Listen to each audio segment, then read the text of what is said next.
We are about to enter historic territory. The rise and fall of Ziggy Stardust and the Spiders from Mars. A soldier with a broken arm. There's a starman waiting in the sky. Not only is this going to be our very first David Bowie reaction on this channel, but this is going to be my very first time listening to a David Bowie album in my entire life. So naturally, I am equal parts exhilarated, thrilled, animated, as I am a basket case and a nervous wreck. But first, I wanted to give you guys a quick heads up, especially to those of you living in the northern states in America, like Wisconsin or Minnesota. Coming up this week, you have the rare chance of maybe being able to witness the northern lights light up your night skies, aka some aurora borealis action, due to some geomagnetic activity that's going on. So keep an eye on the skies or on aurora forecasts and updates. At track 1, blazing the trail for the rest of this album, we have 5 years. Crescendo. So many mothers sighing, told us. Oh! He was not lying. I heard tambourine heard like a warehouse. Growing intensity. I had to on all the tall, short people. All I need, so many people. So much going on. This is so beautiful. It's off to the most gorgeous start. However, it is ominous and there's so much barren hollowness, and I believe that is due to the execution of the instrumentation, right? We have large open empty spaces in between each chord that's being struck, so much hinges on each chord that is struck, because that's all we have to hold on to until the next one comes around. And we do have that continual percussion that is really keeping our train on its tracks, but I feel like that also amplifies this echo chambery effect that is also reflected in the vocal. We have a slight echo or a slight effect that, you know, allows the vocals to echo a little bit. Every time we have a transition into the minor, a minor shift, it is criminal activity truly, because it incites a riot.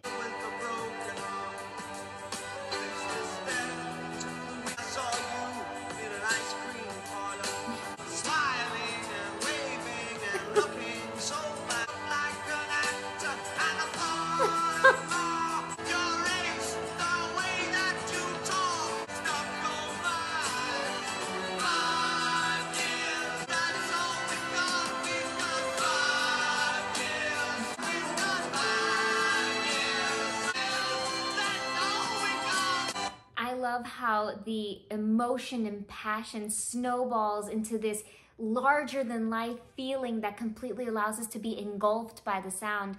At the same time, we have had this switch into abandoning that barren, empty, dark alley echo chamber that we were in, and now, you know, the notes are held out, sustained, legato.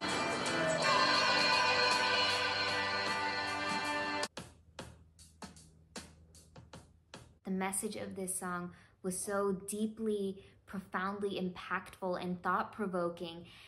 It almost sent me into a full-on existential crisis and down a whole mental spiral. But, you know, it's interesting to think about 5 years and how things can change, how meaningful 5 years could be in someone's life, or how they can just slip right out of your hands and go by in a blink of an eye. And you know, you got to make sure that you're fully enjoying every moment, or you're doing things to be able to enjoy your moments. Perhaps that was the most ingenious way to set up this album, because while we ponder the meaning of life and wonder why we're even here, perhaps we'll be receiving some answers with track 2, Soul Love. A little more groovy.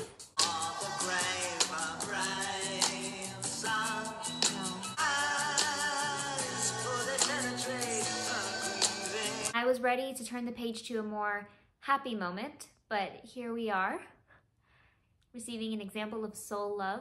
Now makes sense, soul, because, you know, it goes past the human body and human experience, because this woman is grieving her son and she still loves him, so it's the soul that she loves that continues on.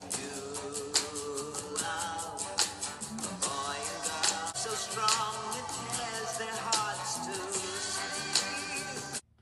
this so much. We already have a second example of what love could look like. Very different from, you know, a mother grieving her fallen son. New love, a young boy and girl.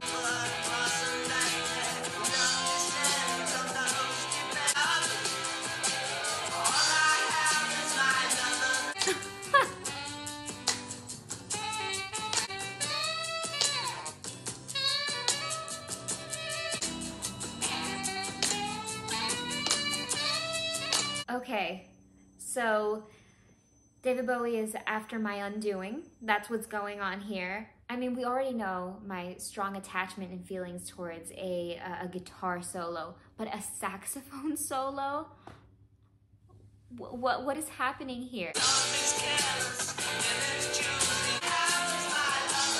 I love that first line of the chorus that ushers in this really bombastic sound, but I feel like it also provides the thesis statement for the idea of this song. Love is careless in its choosing. Sweeping over a baby, that's just an example, but love is careless in choosing. We can't choose who we love, we just feel it. We just feel it, and we just have to deal with the aftermath of loving who we love and how love will destroy us.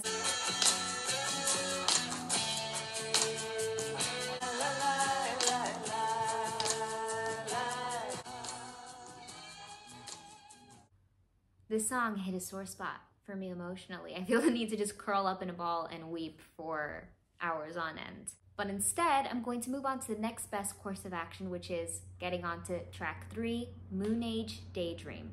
That sounds so beautiful. And I'm going to resist the urge to place any sort of expectation because that's when heartbreak happens. And despite what Nicole Kidman wants you to think, there's no place that heartbreak feels good, okay?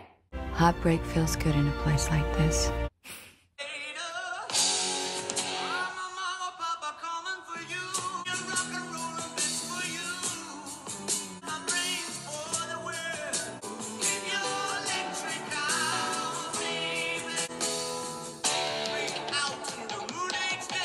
I'm really vibing with this rock-induced disruption. The way that the chord is just accented and the way it's played just feels like it's this disruptive force. And the choice to even start off the song that way is really, really clever because it feels like interrupting a thought. Like this wasn't what was supposed to happen. Like it feels like an impromptu in the moment thing. And the expedition is then led emotionally with these chord changes, and we go from major to minor, then to a 7th. So it's like this whole unexpected emotional roller coaster. And then lurking through the depths, we have that bass that's really menacing, but it's also mesmerizing and captivating.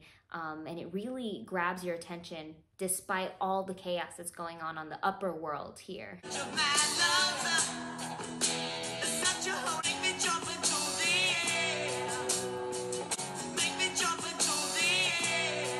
I'm always a fan of a good vocal show-offy moment, and that riff does that. It just does that thing for me. To the air. Every single note that's hit on that slide down, I feel like sinks you deeper and deeper and actually connects its way to like a bass-like element or to that underworld. It allows to pull your focus into a different direction, and I really love that manipulation tactic with vocals. So we have a whole step kicking us off from D to air, but within air we have 2 more notes, air. So we have another whole step, then a whole step plus a half, whole and a half step. So all together we got the air. In the context with the rest of the song, it just gives off this buttery caramel textured quicksand.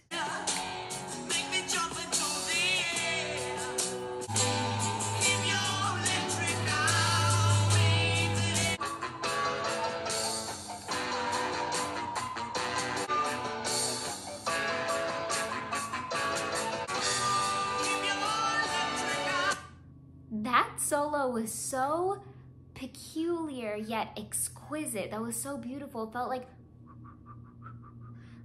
we had some sort of woodwind instrument. Like we had a very particular flute that had a different type of sound. It was so beautiful. And then there was another tone with completely contrasting timbre kind of harmonizing with it, or maybe just stacked on top of it.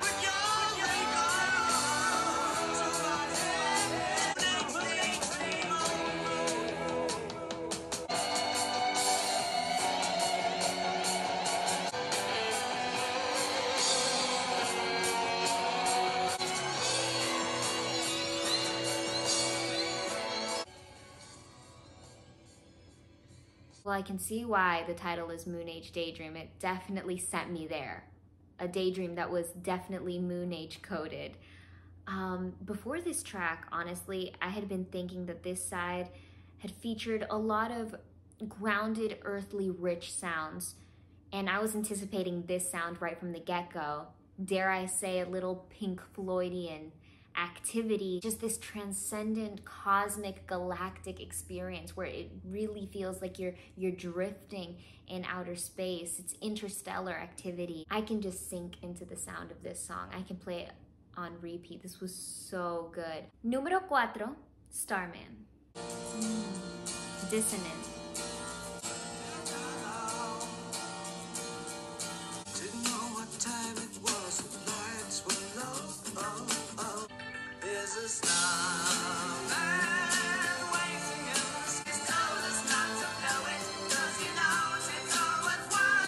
You said it, then all the children boogie. So obviously I've heard that part of this song, but that dissonance that pioneered the way for the musicality of this song, completely unaware of. I was in the dark to the beauty of this song. I only knew that explosive chorus, but I can really appreciate its value with the context of the rest of the song and how this song fits into the rest of this album as well.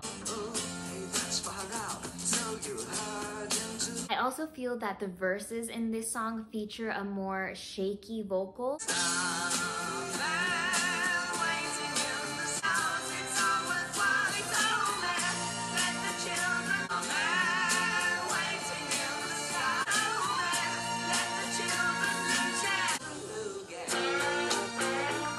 That flip from the transcendent 7th chord back into a resolved major, I feel like accompanies the string arrangement and the way that they heighten this cosmic ambiance.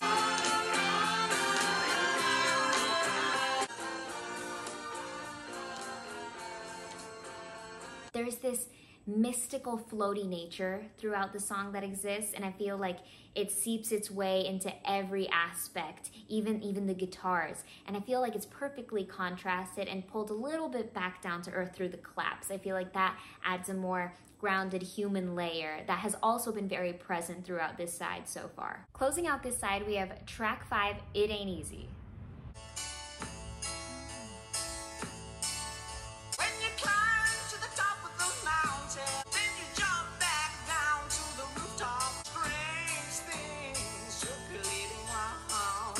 For some reason, the instrumentation on this one paints a very Renaissance picture in my head.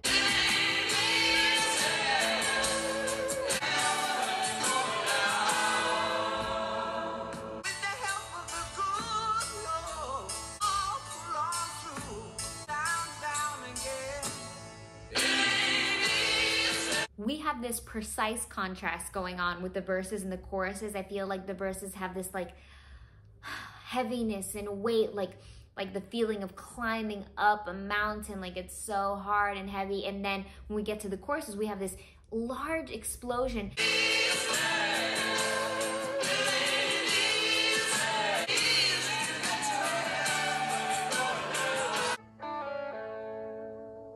We got a more country western vibe provided in this song, and I think that that's a very interesting choice to close out this side where, you know, the songs previously were reaching into some places of intergalactic activity and some cosmic action. Here we pulled it all the way back. We had these breakout moments that were infused with rock and a bombastic sound, but that country western vibe never fully went away. So put your hands together for the rating of this album so far. Little disclaimer, this rating could change once we arrive at side 2. I'm going to be giving it an 8.9 out of 10. Now, this is subject to change once we arrive at side 2, I'm going to be rating the entire album, not just side 2. For now, I don't have side 2 to, you know, factor into this rating. So for now, it's an 8.9. It can go up, it could go down. We just have to see. I would like to take a moment to offer up all my appreciation and all of my love to our beautifully incredible donation heroes. Thank you guys so very much for supporting this channel. You're the reason why it still stands, why we can keep making videos. So if you would like to become a donation hero, you can click the link in the description below and that'll take you to my website and you can leave a donation there. I'm so very grateful. I love you guys with all my heart. Thank you so very dearly, Marissa Martinez, Kevan Corkill, Rob K, and Joe Scott. You guys mean the absolute world to me. Here's a little something for you. Marissa, Kevin, Joe, and Rob, avoiding perceptions of being vacant or a snob. It's a taxing, balancing act. They're sharpening the pitchforks for the attack. Talking too much, not saying a thing. Their voices are drowned out by the sweet sound of you. When I'm ripped apart, thrown on the floor, you lift me up over adversarial noises. I soar, you help me soar. So thankful for you. And now our highlighted ultimate donation heroes of the day are Rob K and Joe Scott. Here's a special one for you. Rob K and Joe Scott, I hope it's okay if I share my time, 'cause time's all I got. I get caught up in who's where and torn down if I'm not there. Bleak memories still lacerate me, but the best ones remind me those days are gone. But this is a new day and time to celebrate thanks to you. Has begun.